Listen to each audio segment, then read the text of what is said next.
మాతృదేవోభవ. నిగమాంత ప్రతిభాత్తాత్విక ధుని నిర్వాణ సంధాయిని.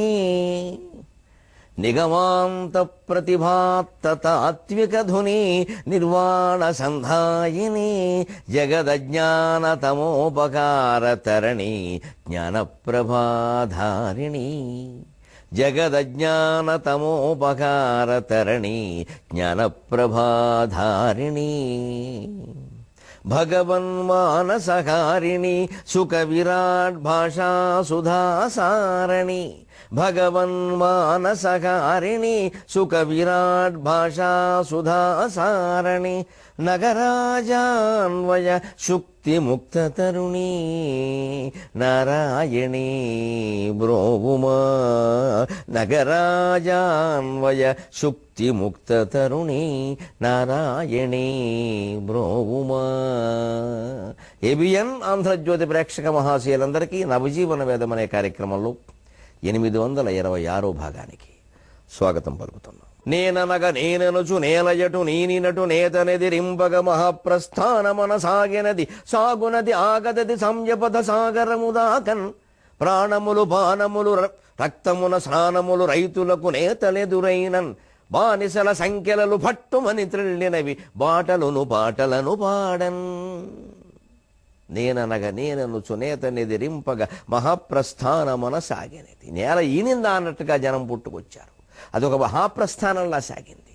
తిరిగిరాని యాత్రలో వెళ్ళింది. మా విజయం మేము సాధించే వరకు, బీజింగ్ కోట మీద ఎర్ర జెండా స్థాపించే వరకు వెనక్కి రాం. ఆకలికి లొంగం, దాహానికి లొంగం, మరణానికి లొంగం అన్నారు. అది ప్రజా ఉద్యమం. సాగు నది ఆగదది సామ్యపథ సాగరము దాకన్. అది కవిత్వం. సామ్య మార్గం, సామ్యవాదం అనే సముద్రంలో కలిసే వరకు ఈ నది ఆగదు. సామ్యవాదాన్ని స్థాపించే వరకు మేము ఆగం అని ప్రతిజ్ఞ చేశారు. ప్రాణములు పానములు రక్తమున స్నానములు రైతులకు నేతలెదురైన. ఎంత దుర్మార్గంగా ప్రవర్తించాలంటే మంచూరాజులు బహిరంగంగా రహదారి మీదకి, రోడ్ల మీదకి జనం వచ్చారు అంటే ఇది న్యాయమని అర్థం చేసుకోవద్దా? అంతమంది వస్తారా వాళ్ళ కడుపు కాలకపోతే? అటువంటిప్పుడు కాస్త సామరస్యంతో వ్యవహరించాలి ప్రభుత్వం. వెంటనే చర్చలు ప్రారంభించాలి. ఎందుకంటే హింసకి దారి తీస్తే ప్రభుత్వం బాధ్యత వహించాలి. అల్లరిమోకలు ఎప్పుడు బాధ్యత వహించవు దేనికి. ఎవరో రెచ్చగొట్టడం వల్ల ఏదో జరిగినా సరే ప్రభుత్వం బాధ్యత వహించక తప్పదు. అటువంటి ఏమీ లేకుండా పూర్వకాలం మధ్యయుగాల రాచరికం కాబట్టి చంపేస్తే అసలు ప్రజలు మన కోసమే పుట్టారు, వీళ్ళు చావడం కోసం అన్నట్టుగా వెట్టి చాకిరీలు నడిచిన రోజులు కదండి దిక్కుమాలిన రోజులు. ప్రతిదానికి పూర్వకాలం గొప్పదే అనద్దండి. అక్కడ కూడా పనికిమాలిన రోజులు చాలా ఉన్నాయి, పనికిమాలిన మనుషులు ఉన్నారు. చరిత్రని నిష్పక్షపాతంగా పరిశీలించుకోవాలి. ఇప్పుడు ఈ గీతలు గీసేయకూడదు. వీళ్ళు గొప్పవాళ్ళు, వాళ్ళు తక్కువవాళ్ళు, ఆ యుగం గొప్పది, ఈ యుగం చెడ్డది, ఈ దేశం గొప్పది, ఈ దేశం తక్కువది, వీళ్ళు మంచివాళ్ళు, వీళ్ళు మ్లేచ్చులు, ఇవన్నీ తప్పుడు ఆలోచనలే. ఈ మ్లేచ్చులను ఇతర దేశాలను నిందించే వాళ్ళు కూడా చాలామంది మ్లేచ్చులు ఉన్నారు ఇక్కడ. పెద్ద విషయం అది. మ్లేచ్ఛత్వం ఏమైనా జాతిగతమా భూమిగతమా? అది వ్యక్తిగతం. దేశాలే మ్లేచ్ఛ దేశాలను ఎవరిచ్చారు మనకు అధికారం అనడానికి? మళ్ళీ ఆ దేశాల్లోనే ఉద్యోగాలు చేయడం, ఆ దేశాల్లోనే బతకడం. అవగాహన మనమే మార్చుకోవాలి మన మనస్తత్వాన్ని. సామూహికంగా ప్రకటనలు ఇచ్చేయకూడదు అలాగా. అలాంటి అభిప్రాయాలు చాలా పొరపాటు. పూర్వం నుంచి అంటున్నారు కదా, అది అంతకంటే పొరపాటు. పూర్వం నుంచి అంటే మనం అనాలం లేదు. అప్పుడు పరిస్థితులు వేరు, ఇప్పుడు పరిస్థితులు వేరు. ప్రాణాలు పోయాయి. రక్తంలో స్నానం చేసినట్టే అయింది. ఆ నది ప్రజానది రక్తనదిగా మారిపోయింది. ఎందుకంటే రైతులకు నేతలు ఎదురైతే చాలు కాల్చేయడమే. తుపాకులు వచ్చేసేగా అడ్డంగా కాల్చేయడానికి. ఇక కత్తి పోరాటం కూడా కాదుగా. కత్తి పోరాటాలు జరిగిన రోజుల్లో ప్రజలు కూడా కత్తులు పట్టేవాళ్ళు, ఆయుధాలు పట్టేవాళ్ళు. చట్టుకోవడం సైనికులకు కష్టంగా ఉండేది. తుపాకీ వచ్చాక చాలా దారుణంగా మారింది పరిస్థితి. ఏమనడానికి లేదు. అంతిమంగా రైతులే గెలిచారు. బానిసల సంఖ్యలలో పట్టుమని త్రిల్లినవి బాటలను పాటలను పాడారు. ప్రపంచ కార్మికులారా ఏకం కండి, మీకు పోయేదేమీ లేదు, సంఖ్యలు తప్ప అని పిలిపించారు సామ్యవాద నేతలు. ఎంత గొప్ప నినాదం అండి. నిజంగా బాధలు పడే వాళ్ళంతా ఏకమైతే పోయేది ఏం లేదండి ఆ బాధ తప్ప. ఆ ఏకం కావడానికి చాలా ఆలోచిస్తారు. ఎందుకంటే ఏమైపోతుందో మనకేమైపోతుందో, వాళ్ళకి అందరికీ మేలు జరగచ్చు, మనకేం జరుగుతుంది, ఈ మన గురించి ఆలోచించకపోవడమే కదా వేదాంతం. అహం మమ వదిలిపెట్టమనే హిందూ వేదాంతం అంతా చెబుతోంది. మనం భక్తులు ఉంటాం, మళ్ళీ దాని గురించి ఆలోచిస్తాం. ఒక పూజ చేసినా మనకేం కోరిక, ఒక వ్రతం చేస్తే మనకేం కోరిక, ఓ తీర్థానికి ఓ యాత్ర చేస్తే మనకేం వస్తుంది. ఎన్నో దాన ధర్మాలు చేశామమ్మా, అయినా అర్ధాంతరంగా పోయారు మా ఇంట్లో. ఒక దాన ధర్మాలకు దీనికి సంబంధం లేదండి. అంటే అవన్నీ ఏవో మనకేదో మేలు జరగాలని చేశామన్నమాట. అక్కడ వెంటనే వ్యాపారం అయింది, ఇది లావాదేవీ. అందులో దేవి ఉండదు, లావా ఉంటుంది. అమ్మవారితో లావాదేవీలు చేయొద్దండి. అమ్మా ఇది నాకు ధర్మం అనిపిస్తోంది, చేస్తున్నా, నీ ఇష్టం, తప్పకుండా చూసుకుంటుంది ఆవిడ. చేరా అబ్బాయిని చూసుకుంటా, నీకెందుకని. వినాయకుడు చేసినట్టే, కుమారస్వామి చేసినట్టే భావిస్తానరా నువ్వు చేసిన పని, కానీ నేను చూసుకుంటానంటాను. ఎందుకంటే ఆవిడకు అప్పగించాను జీవితాన్ని, ధర్మాన్ని నమ్ముకున్నాం. వ్యక్తులతో మనకి నిమిత్తం లేదు, ఖచ్చితంగా పడుతుంది. ఎందుకంటే ఆ నిష్కల్మషమైన చిత్తం, అది లేకుండా వారికి ప్రయోజనాలు అందిస్తే మనకి ప్రయోజనాలు దక్కుతాయి కదండి. ప్రయోజనాలు మిగులుతాయి, యోజనాలు ఉండవు. ఇంకా యోజనాలు గడిచినా ఈ ప్రయోజనాలు పోవు. ఇదే చిత్తశుద్ధి సాహిత్యానికి చిత్తశుద్ధి రాహిత్యానికి తేడా. బానిసల సంఖ్యలలో పట్టుమని తెలిడినవి బాటలను పాటలను పాడను. బాట పాటగా మారిందండి. బాట పాడింది పాట, మనిషి పాడడం కాదు, బాటే పాడింది పాట. రోడ్డు గొంతెత్తింది, ఎవడాగుతాడు? ఆ జనప్రవాహంలో ఎప్పుడు, ముఖ్యంగా మన దేశంలో ఇప్పుడున్న పరిస్థితుల్లో కూడా ఆ కర్షకుల్లో రైతుల్లో అంత తీవ్రమైనటువంటి భావాలు రాకుండా మనం చూడాలి. ఇవాళ వాళ్ళు ఏదో కందుల కోసమో, పెసల కోసమో, మినుముల కోసమో, వరిధాన్యం కోసమో అధికారుల కాళ్ళు పట్టుకుంటున్నారు. కోపాలు వస్తే పీక పట్టుకుంటారు. మీరు ఇక్కడ కూర్చుని తినేసి ఏం చేస్తున్నారా అని అడుగుతారు. ఎందుకంటే ప్రభుత్వ అధికారుల్లో బాధ్యత చాలా ముఖ్యం. నా బాధ్యత నేను చేశానండి, రాకపోతే ఏం చేస్తా, వచ్చేలా చేయడమే బాధ్యత. రాకపోతే ఏం చేస్తాం కదా, వచ్చేలా చేయడం బాధ్యత. మన ఇంట్లో అమ్మాయి పెళ్లి తలపెట్టాం, నీళ్ళ సీసాలు తెమ్మని ఎవరికో చెప్పాం క్యాన్లో, రాకపోతే ఊరుకుంటామా? వచ్చేలా చేసుకుంటాం కదా. ప్రభుత్వ అధికారులు కూడా అలాగే ఉండాలి. తాను చేసే ఉద్యోగం, తన ఇంట్లో పెళ్లి.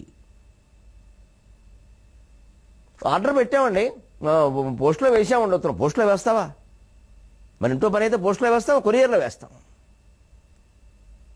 ఓ మనిషిని పంపిస్తాం, ఫోన్లో చేస్తాం. స్వార్థానికి పరమార్థానికి అంత తేడా ఉంది. జీతం తీసుకున్న చోట ఉద్యోగం కూడా పరమార్థంగా భావిస్తే ఇన్ని గొడవలు రావండి. పోతారు రైతులు, మార్కెట్ యార్డుకు వస్తారు, పాపం ఆ మిర్చి బస్తాలు, కందుల బస్తాలు వేసుకుని తెల్లవాళ్ళు అక్కడ పడుకుంటారు. ఆ మంచులో, ఆ చెల్లో, ఆ వానలో తడిసిపోతూ. ఈలోపు ఏదో వాన వస్తూ మొత్తం పోతే అయ్యో దేవుడా అంటారు, కానీ ఎదురుగా ఉన్న వాళ్ళు ఏమనలేరు. వాళ్ళు మరి వాళ్ళకి ఈ వ్యవస్థలో ఉన్న నిస్తేజం, ఈ నిర్వీర్యతే మన బానిసత్వానికి కారణమని తెలిస్తే ఆ మిర్చి వీళ్ళ ముక్కులోకి దూచి కొట్టారండి మొత్తం. తిరుగుబాటు రాదండి అప్పుడు ఏ అధికారులైనా తట్టుకోగలరా? ఏ అవతార పురుషుడు దిగొచ్చి కాపాడతాడు.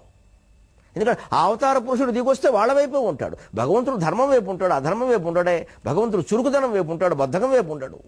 భగవంతుడు ఎప్పుడు ధర్మం వైపే. యదా యదాగ ధర్మస్య గ్లానిర్భవతి భారత అభ్యుత్థానం అధర్మస్య తదాత్మానం సృజామ్యహం.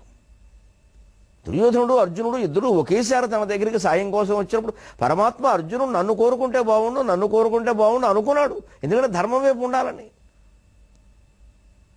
ఒకడు దుర్యోధనుడే కోరుకుంటే పరిస్థితి ఏంటి?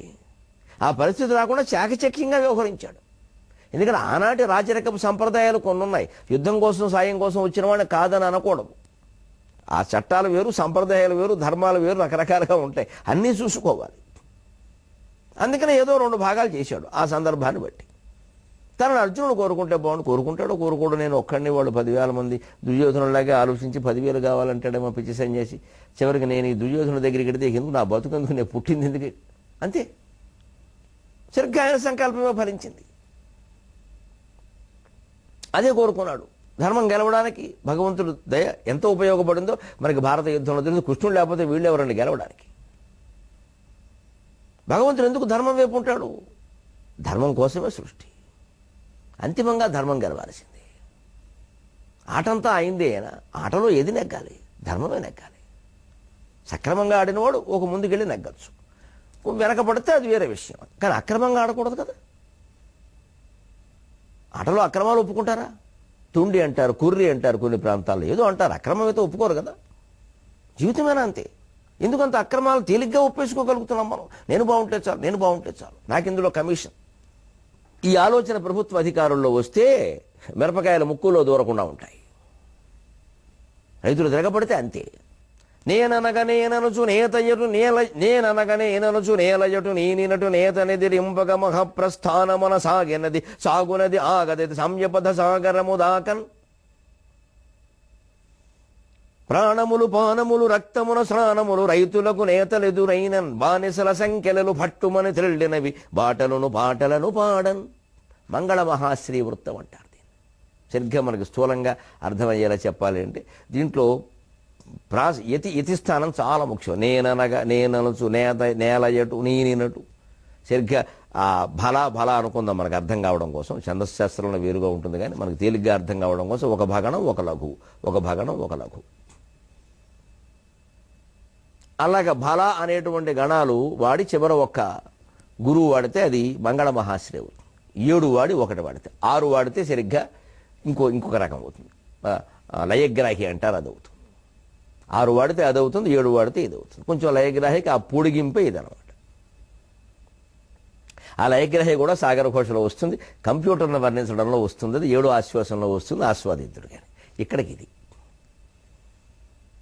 6000 మైళ్ళ ఆగవయాత్రలో మధ్యనెంతమంది మాయమైన భీతి లేక సాగే బీజింగు కోటపై ఎర్రకేతనమ్మునెగురవైచే. బీజింగు కోటపై ఎర్రకేతనమ్మునెగురవైచే. 6000 మైళ్ళు సాగిందండి ఆగవయాత్ర. ఎన్ని రోజులు ఓపిక పట్టారో గమనించండి వాళ్ళు రైతులు, చైనాలు. మధ్యలో చాలామంది చనిపోయారు. మధ్యన ఎంతమంది మాయమైన. భీతి లేక సాగే, భయం లేకుండా పోతే పోనే, వాడితో పాటే నేను పోతా. మేనమావ పోతే మేనలుడు, తండ్రి పోతే కొడుకు, తల్లి పోతే కూతురు సిద్ధపడ్డారండి. మా అమ్మాయి పోయింది నేనంత, మా మావయ్య పోయాడు నేనంత, మా నాన్న పోయారు నేనంత అని తయారైపోయారండి. ఇది పౌరుషం, ఇది సామాజిక అభ్యుదయం. అందుకే ఆ ఉద్యమం ఫలించింది. బీజింగు కోటపై ఎర్రకేతనమ్ము నెగరవేచి.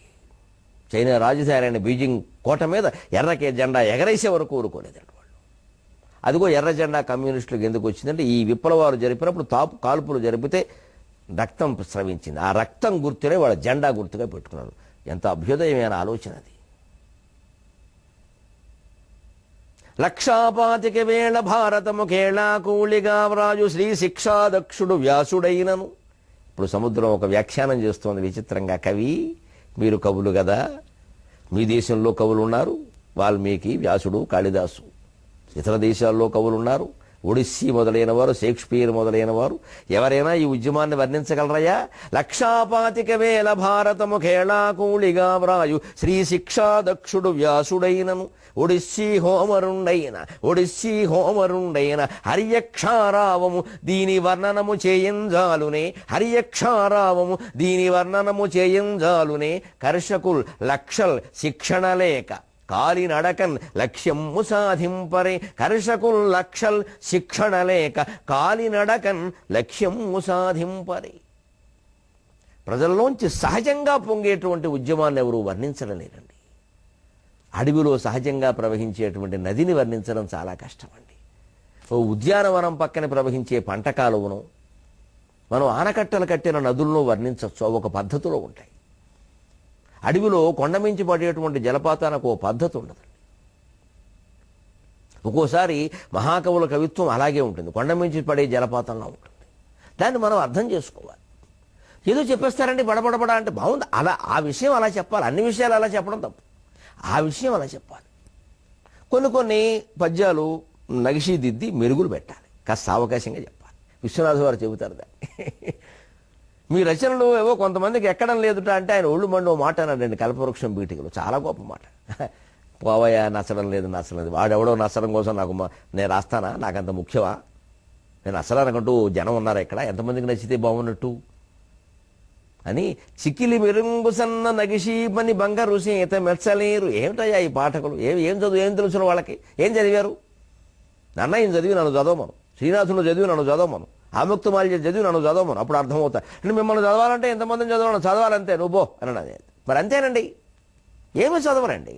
వారపత్రికలు కూడా చదవరండి, దినపత్రికలు కూడా చదవరండి. మాకు అర్థమయ్యేలా తేలిగ్గా రాయండి. ఎక్కడ రాయమంటావా? 2, 3, 6, 3, 3, 9 అని ఏమి రాయాలి తేలిగ్గా? ఎందుకు రాయాలి? కవిత్వం చదవడం ప్రజల అవసరం, కవి అవసరం కాదు. అప్పుడు కవిత్వం బాగుంటుంది.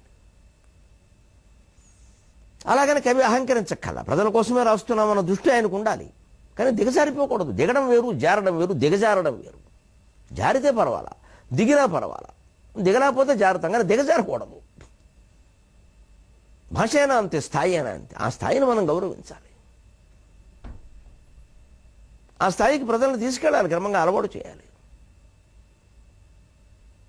ఆ భాష కూడా అలాగే ఉండాలి. లేకపోతే వాడుక భాష పదాలు కదా అన్ని పల్లెటూళ్ళలో వాడుకునేవన్నీ పట్టుకొచ్చి పత్రికల్లో రాసేస్తే చివరికి భాషకి ఎవరు వ్యాకరణం చెప్పలేరండి. ఇది తప్పు, ఇది ఒప్పు అని చెప్పడానికి తెలుగు ఉపాధ్యాయులు సరిపోరండి. ఇంకా పత్రికల్లో వచ్చింది మేము వాడేమంటారు. పత్రికల వరకు కూడా ఆలోచించాలి. సరైన పదం ఏది అదే పత్రికల్లో వాడాలి. అంతేకాని ప్రజలు వాడుతున్నారంటే ప్రజలు వాడినవన్నీ ఇందులో వాడక్కల్లా. ప్రజలకి భాష గురించి అంత పట్టింపు ఉండదు. వాళ్ళ బతుకులు ఏవో వాళ్ళకి కావాలి, దాని గురించి ఏదో మాట్లాడతారు. ఇది వర్ణక్రమం ప్రకారం మాట్లాడాలి, వాడు అనాలి, ఆడు అనద్దు అని వాళ్ళకి తెలియదు, వాళ్ళకి అనవసరం కూడా. అది వాళ్ళకి అన్నం ముఖ్యం, ఆడు వాడు వ్యాకరణం ముఖ్యం కాదు. కానీ పత్రికలు రాస్తే ఆడు ఈడు అని రాయరుగా, వాడు వీడు అని రాస్తారుగా. ఏదైనా అంతే. నేను కొన్ని పదాలు తట్టుకోలేక నేను మాట్లాడుతున్నాను. పత్రికలు విలేకరులు, పత్రికా రచయితలు కాస్త భాష యొక్క సంప్రదాయం పద్ధతి ఆలోచించి రాయాలి. ప్రజలు మాట్లాడుకునే ప్రతి మాట అలాగే రాసేయవలసిన పనేం లేదు, అయితే దిగిపోతుంది. అందుకే విశ్వనాథ వారు అన్నాడు, చికిలి మెరుంగు సన్న నగిషీపని బంగరు సేత మెచ్చలేరు, అకలుషమౌ వనాంతర మఖాచరిణీ పరిణాగమోర్వలేరు, అకలుషమౌ వనాంతర మఖాచరిణీ పరిణాగమోర్వలేరు, అకృత పరిశ్రములు శ్రమగతాలస బుద్ధులు వీరి మెచ్చుకోలు ఒక పని పెట్టుకొంటివటవే నేను లోకము మెచ్చులేకవి అన్నాడు. ఊరుకోవయా, ఏం చెబుతావు? లోకం మెచ్చుకోవడం. ఒక కావ్యం రాస్తే లోకం మెచ్చుకోవాలంటారు, ప్రవచనం చెబితే లోకం మెచ్చుకోవాలి. ఎవరు ఆ లోకులు? ఎంతమంది? ఏ వర్గం? ఒక్కో వర్గానికి ఒక్కో రకంగా ఉంటాయి ఆలోచనలు. ఒకే వర్గంలో మళ్ళీ వారి స్థాయిని బట్టి రకరకాలుగా ఉంటాయి. ఎవరు మెచ్చుకోవాలి? ఎవరి కోసం? ఆత్మశుద్ధి ఉండాలి. మన ముందు మనం చేసిన పని మనకు నచ్చాలి. మనం మాట్లాడిన పాట మననే ఎవరైనా తిరిగంటే మనం పడితే అది సరిపోతుంది, అది సరైంది. మననే ఆ మాట ఎవరైనా తిరిగంటే మనం పడతామా, అది సరైంది. ఇంకా అనుమానం ఎవడో తీర్పు చెప్పక్కల. మనం రాసిన పద్యం మనకు అర్థమవుతుందా, బాగుందా, బాగా సరే, మన స్థాయి జనాల్లోకి వెళ్ళిపోతుందా, చాలు. ఇంకా అక్కల. ఇంక మరి ప్రతివాడికి అందాలని మనం తాపత్రయపడక్కల. అలా పడితే భాష పాడైపోతుంది. అందుకే చికిలి మెరుంగు సన్న నవిషీపని బంగారు చేత మర్చలేరు. ఎప్పుడు కవిత్వం ఎలా ఉండాలో చెబుతున్నారు ఆయన. శోభన మంచం చెక్కినట్టుగా మంచి కలశాలు, శంఖాలు, చక్రాలు, పువ్వులు అందంగా చెక్కితే కూడా కొంతమందికి ఏమంటాయి, ఇవన్నీ ఏమిటండి సాఫుగా సీదాగా అంటాడు. వాడికి అది నచ్చదు. చికిలి మెరుంగు సన్న నగిషీ పని బంగారు సేత మెచ్చలేరు, అకలుషమౌ వనంతర మఖాచరిణీ పరిణాగమోర్వలేరు, అకృత పరిశ్రములు శ్రమగతాలస బుద్ధులు వీరి మెచ్చుకోలు ఒక పని పెట్టుకుంటూ అటవే నేను లోకము మెచ్చులేకవి. శోభన మంచం చెక్కినట్టుగా సన్నగా అలాగ 10 రోజులు కూర్చుని 6 నెలలు కూర్చుని మంచం తయారు చేస్తే నచ్చచ్చు, కొంతమందికి నచ్చకపోవచ్చాయా. 2 కోళ్ళు దిగేసి నవారు పెట్టేదానికి ఇదంతా ఎందుకంటాడు ఎవడో, వాడికి అది అర్థం కాదు. అది దాని అంతా వాడికేం తెలుసు. అలాగే అకలుషమౌ అనంతర మహాచరిణీ పరిణాగమోర్వలేరు. అడవులు జలపాతం కొండమించి పడినట్టుగా సహజంగా ధారగా అలా చెప్పేస్తే అది కొంతమందికి నచ్చదు. కాస్త తీర్చిదిద్దాలండి, మంచి పదాలు వాడాలండి, పోతన గారు వాడలేదా అంటారు. పోతన గారి పద్ధతి అది, అందరి పద్ధతి అలాగే ఉండాలని ఉందా? శ్రీనాథుడు అలా ఆయన ధారాశుద్ధిగా వాడాడు. పోతన గారి కవిత్వం ఉద్యానవనంలో పంటకాలువ, శ్రీనాథుడి కవిత్వం ఆ అడవిలో జలపాతం. రెండూ బాగున్నాయి. మరి అది ధారాశుద్ధి. పోతనదేమో శబ్దాలంకారం. రెండూ ఆస్వాదిస్తాం, కానీ అది తప్పు ఇది ఒప్పున తీర్మానాలు చేయక్కల్లా. అంటే ఎందుకు వచ్చింది ఈ బాధ అంటే ఆయన చెబుతున్నారండి. మనం సాహిత్య పాఠకులు, కావ్యాలు చదివేవాళ్ళు, వినేవాళ్ళు అంతా నేర్చుకోవాలి. అకృత పరిశ్రమలు, కష్టపడరండి ఎవరు. కష్టపడటం ఇష్టం ఉండదండి. ఈ గ్రంథం చదవండి అని ఎవరికైనా చెబితే అవన్నీ మా వల్ల ఏమవుతాయని మీరు చెప్పేయండి. అన్నీ మేము చెబితే మాకే వస్తాయి, మీకే వస్తాయి. ఎన్ని చెబుతాం? శ్రమగత ఆలస బుద్ధులు. ఒకవేళ చదివినా కష్టపడినా కాసేపు శ్రమ పడేసరికి చాలా కష్టంగా ఉంది. అంత కష్టమా? మనకు అవసరమైన దానికోసం మనం పడట్లా? అదే అకృత పరిశ్రమలు, శ్రమగత ఆలస బుద్ధులు. వీరి మెచ్చుకోలు ఒక పని పెట్టుకుంటేవటవే నేను లోకము మెచ్చులేకవి అన్నాడు. వీళ్ళు నేను మెచ్చుకోవడం పెద్ద ముఖ్యమా? ఈ జన్మకు మెచ్చుకున్నట్టు లతి అన్నాడు ఆయన. ఒళ్ళు మండిన కవి అలాగే అంటాడండి. విశ్వనాథ అయినా శ్రీశ్రీ అయినా అంచేతను దేన్ని వర్ణించగలమంటే ఎవరు చెబుతారండి? ఈ ఉద్యమాన్ని వర్ణించడానికి అందుకే సముద్రం ఉంటుంది. ఎవరూ సరిపోరయ్యా. 1,25,000 భారతము కేళాకూళిగా వ్రాయు శ్రీ శిక్షాదక్షుడు వ్యాసుడైనాను ఒడిస్సీ హోమరుండైన హరియక్షారావము దీని వర్ణనము సేయంజాలునే కర్షకుల్ లక్షల్ శిక్షణ లేక కాలి నడకన్ లక్ష్యము సాధింపరే. 1,25,000 భారతం రాశారంటారు. కొంతమంది 1,00,000 అంటారు. అంకెలు లెక్కలు కాదు, మరి వ్యవహారం ముఖ్యం. కేళాకూళిగా ఏదో వెనకాల దొడ్లో తవ్వించుకున్నటువంటి చెరువులో ఈత కొట్టినట్టుగా ఈత కొట్టి పారేశాడు వ్యాసుడు మహానుభావుడు 1,25,000 భారతాన్ని. అసలు మరో గ్రంథం ఉందా ప్రపంచంలో అంత విస్తృతమైంది? దాన్ని కేళాకూళిగా ఈదు శ్రీ శిక్షాదక్షుడు వ్యాసుడైన. ప్రాస కోసం ఆలోచిస్తే ఎంత మంచి పదాలు వస్తాయో చూడండి. ఆయన ఎందుకు ఆ భారతాన్ని అలా రాయగలిగాడు అంటే, సాగర ఘోష కవి అంటున్నాడు, శ్రీ శిక్షాదక్షుడు శ్రీ విద్యోపాసన ఉన్నవాడయ్యా మహానుభావుడు. అది భగవద్భక్తి, అమ్మవారి ఉపాసన, కవిత్వం కానీ, సంగీతం కానీ, జీవితంలో ఏదైనా నాయకత్వం కానీ బ్రహ్మాండంగా నడిపిస్తుంది. బ్రహ్మాండంగా మనస్సులో భక్తి ఉండాలి. దైవభక్తి లేకుండా ఈ కళలు ఏవో పండుతాయి అనుకోవడం పొరపాటు. ఇవి కేవలం సాధనముల వల్ల ఏవి కావు. సాధన వల్ల కొంత వస్తుంది. సాధ్యమైంది ఆవిడ భగవద్భక్తి. అది మనస్సులో ఉండాలి. ఎప్పుడు అమ్మా నా ప్రయత్నం నేను చేస్తున్నాను, నువ్వు కరుణించుదల్లో అంటే భలే వాడివేరా, నేను నీ వెనకాల ఉన్నానమ్మా, నువ్వు గమనించట్లా అని ఆవిడ మొత్తం పలికిస్తుంది. భగవద్భక్తి ఎప్పుడు ఆ లక్ష్యాన్ని చేరుకునేలా చేస్తుంది. మనకు మధ్యలో ఆందోళన లేకుండా శ్రమ తగ్గిస్తుంది. అది ఎప్పుడు త్యాగరాజ కీర్తనే, ఖగరాజు సాయం ఉంటుంది మనకి. ఆ భక్తిని మర్చిపోకూడదు. భగవంతుడి మీద నమ్మకం లేకుండా ఏ పని చేసినా అది వృధా. ఆ నమ్మకమే చాలా ప్రధానం. అలాగని నాకు నమ్మకం ఉందండి నేనేమీ చేయనంటే మరి ఇంకెందుకు ఆ నమ్మకం? పని లేక సమాజానికి ఉపయోగపడినప్పుడు దేనికి నీ నమ్మకం ఎక్కడ? అది అమ్మకం అయిపోతుంది. అంచేది ఆ నమ్మకం ద్వారా 10 మందికి మేలు జరిగేలా చూడాలి. రెండూ ముఖ్యమే. అందుకని శ్రీశిక్షాదక్షుడు వ్యాసుడైన ఒడిస్సీ హోమర్ ఉండే అని పోని విదేశాల్లో ఉన్నారయ్యా ఒడిస్సీ అవన్నీ రాసేట. హోమర్ బ్రహ్మాండమైనటువంటి ఇతిహాసాలు. వాళ్ళందరినీ తీసుకురానాయన ఆ ఇలియాడ్ని ఒడిస్సీల్ని అన్నిటి అందరు వాళ్ళు ఎవరైనా రాయగలరా? ఎందుకంటే హరియక్షారావము దీని వర్ణనము చేయించాలని సింహం గర్జించినట్టు జరిగిందయ్యా ఈ ఉద్యమం. దాన్ని ఎవరు వర్ణిస్తారయ్యా? సింహం గర్జిస్తే బెదిరి పారిపోవాలి. కానీ వర్ణించడం సాధ్యమా? భగవద్ రూపాన్ని వర్ణించడం సాధ్యం ఎంత కష్టమో ప్రజా ఉద్యమాన్ని వర్ణించడం అంతే కష్టం. సారాంశం అది. కర్షకులు లక్షలు శిక్షణ లేక కాలినడకను లక్ష్యము సాధింపరే. కొన్ని లక్షల మంది రైతుల ఏ శిక్షణ లేదా, ఎవరూ 10 రోజులు కూర్చోబెట్టి ఇలా ఉండాలని చెప్పిన సందర్భం లేదా, వాళ్ళంతా వాళ్లే తయారైపోయారా? అందుకే ఇలా తయారైన ఉద్యమాల కంటే ఎప్పుడు నాయకులకి ప్రాధాన్యం ఇయ్యద్దండి. ఎవడో ఒకడు ఈ మొత్తం ఈ గొప్పతనం అంతా సొంతం చేసుకుని జేబులో వేసుకుని ముఖ్యమంత్రి ప్రధానమంత్రి అయిపోవాలని చూస్తాడు. అలా అవనీయకూడదండి. అది మొత్తం ప్రజలందరికీ చెందాలి. ఆ పార్టీ అంతటికి చెందాలి. కష్టపడిన వాళ్ళందరికీ చెందాలి ఆ ఫలితం. ఒక్కడెవడో పెద్దవాడు అయిపోవడం వెంటనే వాడి తర్వాత వాడు కొడుకు లేకపోతే కూతురు దాని మొగుడు. ఇదే గొడవ. ఇంకా మొత్తం ప్రజాస్వామ్యాలు తగలబడ్డాయి. నాయకుడు మంచిదే. నాయకుడు తర్వాత ఆ ఉద్యమంలో ఎవరు గొప్పగా ఉన్నారో వారు నాయకులు, వారి కుమారులు వారి కూతుళ్ళు ఎలా అవుతారండి? అర్థం కాదు. అదే మూర్ఖత్వం, బానిసత్వం అంటే. అందుకని లక్షలు శిక్షణ లేక కాలినడకను లక్ష్యము సాధింపరే.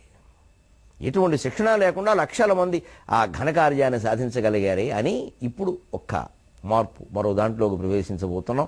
మనందరికీ చాలా ఆసక్తికరమైన ఘట్టంలోకి. సముద్రం అంటోంది కార్మిక విప్లవం మొచట కర్షక విప్లవ ధాటి ఇచ్చటం ధార్మిక విప్లవం మూలవి తప్పవు మానిసి దోచుకొన్నచు. రష్యాలో కార్మిక విప్లవం వచ్చిందయ్యా, చైనాలో కర్షక విప్లవం వచ్చింది.